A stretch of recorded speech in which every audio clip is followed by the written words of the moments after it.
국정감사는 팩트에 근거해서 질의해야 된다고 생각합니다. 정치적 주장만이 아니고 팩트에 근거해야 되는데, 그러니까 우리가 지금 녹취록상의 그분에 대해서는 서울중앙지검 국정감사에서 이정수 검사장이 정치인은 아니다 이렇게 명확하게 말했던 거 도지사님도 알고 계시죠? 네.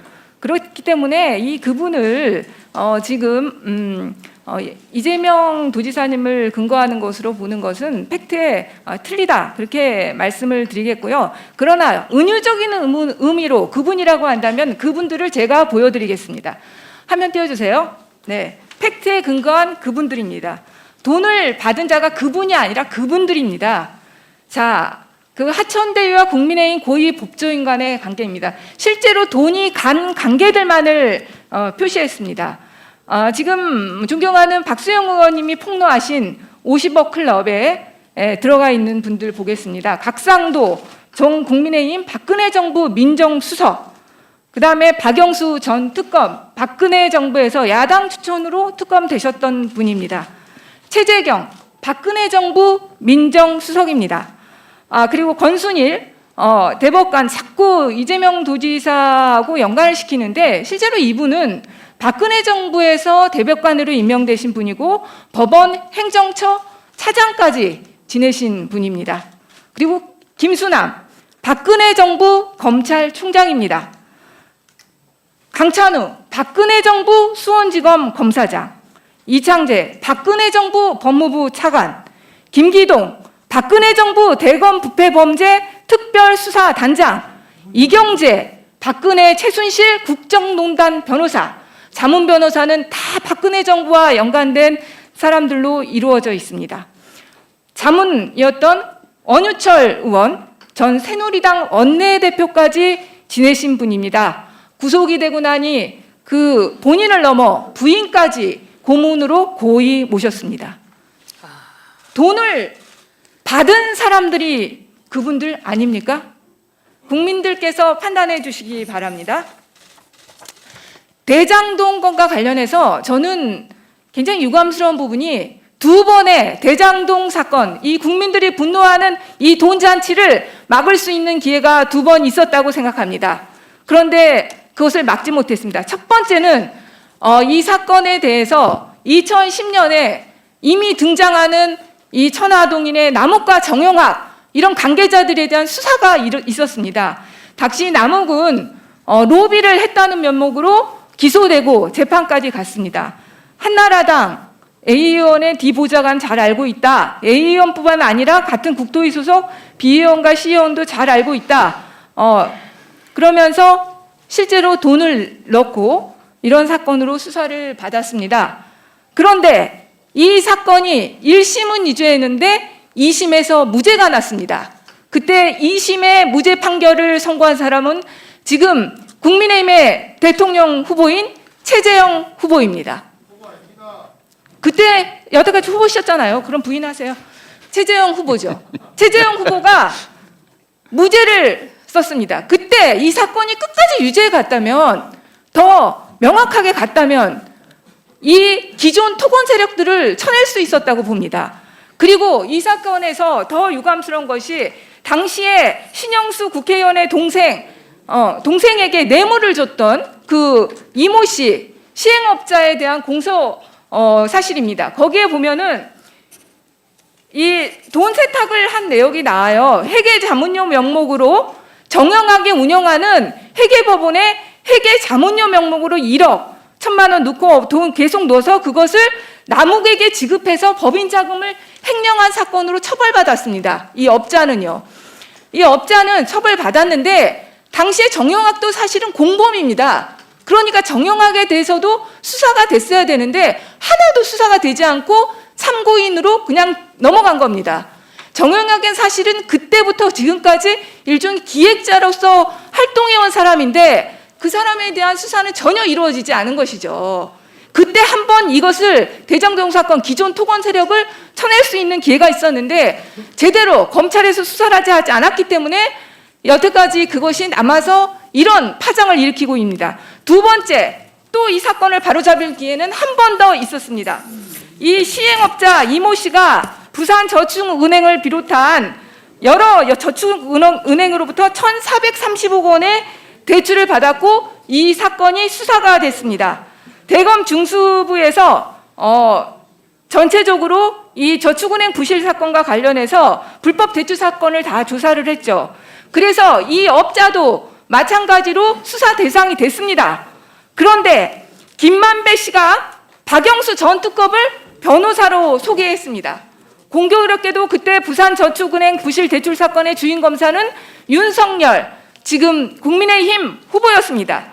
이때 이 사건을 확실하게 조사를 했다면 대장동, 지금 기존 토건 세력들을 쳐낼 수가 있었을 거예요. 그런데 제대로 수사하지 못했기 때문에 두 번의 기회를 다 놓치고 그 사건이 지금까지 이어지게 된 겁니다. 도지사님은 지금 제가 볼 때는 제가 확인해 보니까 이 천화동인 일당들이 처음에 2015년에 이 사업에 공모를 할 때는 특정 금전식당이란 가면을 쓰고 들어왔기 때문에 도지사의 입장에서는 도시개발고사 협약을 맺을 때야 SK증권 이름으로 또 들어왔고요. 그러니까 이름이 전혀 나타나지를 않아요. 그러니까 이 기존 토건 세력이라는 것은 알 수 없었던 것으로 보입니다. 그래서 어떻습니까? 제 지금 이 두 번의 이 수사 과정에서 그런 거 있었다는 부분하고 그다음에 이 천화동인 관계자들 아셨던 건지 그거에 대해서 좀 대답 좀 해주시기 바랍니다. 의원님 잘 아시겠지만 저는 2002년도에 소위 파크뷰 용도 변경 사건 때문에 구속된 일이 있습니다. 그 용도 변경을 통해서 부정비리 저지르고 토건 이익 취하는 것을 반대 운동을 하다가 제가 구속돼서 소위 말하는 아까 말씀하신 전과 중에 하나가 됐는데 그때 제가 알게 된 것이 정말 돈 한 푼 안 들이고 PF를 통해서 이렇게 수천억씩 돈을 벌 수 있다는 사실을 알고 제가 정말 놀랐고 그래서 그때 제가 이 구조 연구를 위해서 대학원에 진학해서 사실은 부정부패 연구를 한 일이 있습니다.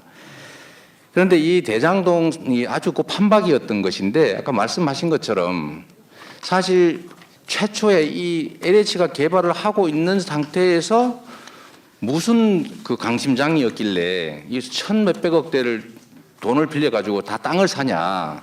있을 수 없는 일이죠. 명백한 부실 대출이었는데 이거를 이제 지금 윤석열 후보가 주인 검사로서 수사를 하면서 이 부분은 빼서 제가 이제 한번 물어본 일이 있습니다. 그때 말씀하신 대로 수사 제대로 했으면 이거 다 공중분해 됐겠죠. 두 번째로 말씀하신 것처럼 다시 이게 저축은행 사건이 문제가 돼가지고 수원지검이 수사를 했을 때라도 제대로 좀 했더라면 사실은 또 한 번의 기회가 있었고 세 번째 기회가 또 있었습니다. 그게 뭐냐면 공공개발을 경기 성남시가 추진할 때 국민의힘에서 당론을 정해가지고 막지 않았으면 공공개발을 했을 경우에 이들은 공중분해가 됐겠죠.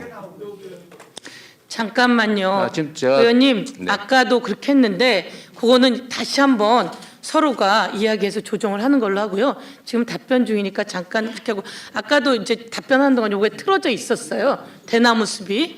그래서 어떻든 그렇게 하고 발언을 중단시켰는데요. 네. 예. 네.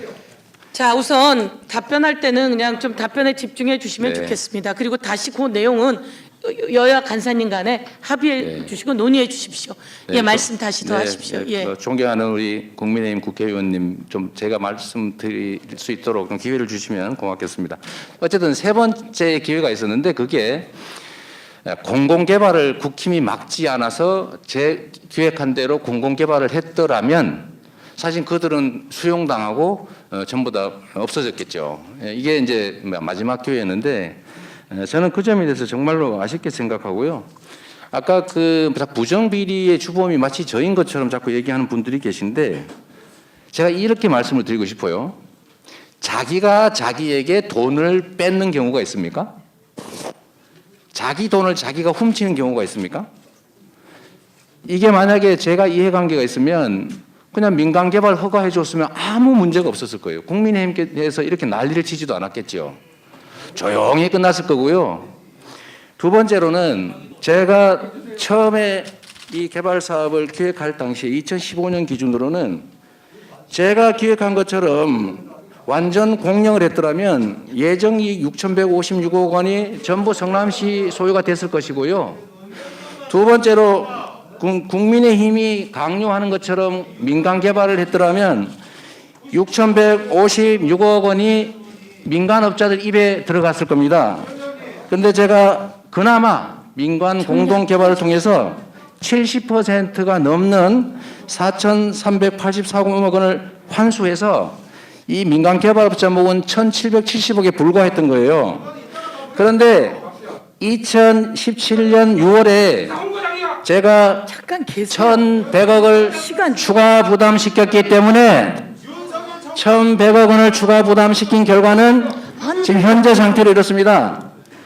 예. 만약에 완전 민영을 국힘이 원하는 대로 토건업자가 원하는 대로 했더라면 9,575억이 전부 그들의 것이 됐겠죠.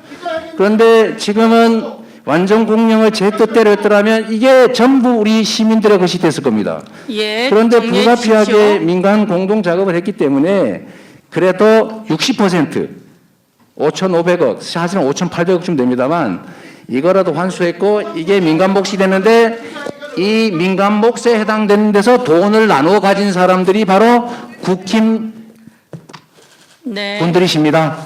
네. 자, 잠깐만요.